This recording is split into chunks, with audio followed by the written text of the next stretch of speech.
Assalamualaikum warahmatullahi wabarakatuh. Halo semuanya, kembali lagi di channel Alfarimek. Yap. Oke nih, jadi kesempatan kali ini saya pengen bikin tutorial tentang aplikasi Prime Video. Jadi kalau kalian pengen tahu gimana cara untuk menghapus akun di Prime Video kalian, atau mungkin profil akun kalian tuh terlalu banyak, jadi kalian tuh ingin menghapus salah satu, kalian bisa ikutin aja tutorial kali ini. Oke.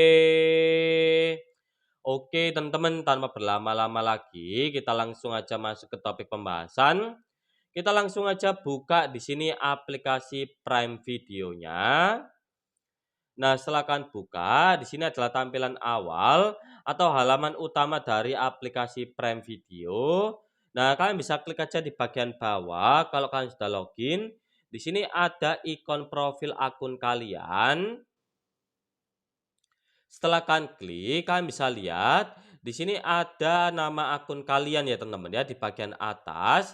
Bisa kalian klik aja di sini.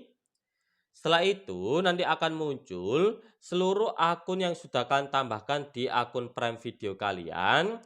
Nah, kalau kalian ingin menghapus profilnya, kalian bisa pilih aja yang mana yang ingin kalian hapus. Misalnya di sini saya ingin menghapus untuk akun anak saya, yaitu Agnesmo.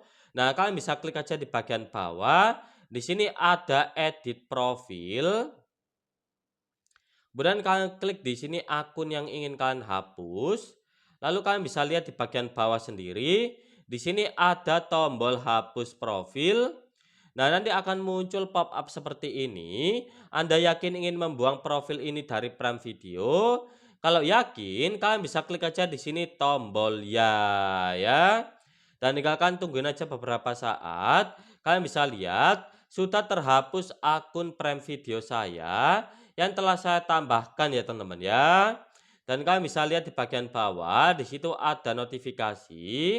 Itu tandanya kita sudah berhasil untuk menghapus profil akun Prime Video ya. Jadi seperti itu caranya untuk menghapus profil di akun Prime Video. Kalian bisa ikutin aja step by step-nya, dan kalau kalian masih bingung atau kalau kalian pengen tanya-tanya teman-teman ya, nah kalian bisa langsung aja tanyain di kolom komentar. Oke. Oke teman-teman, sampai jumpa di next video.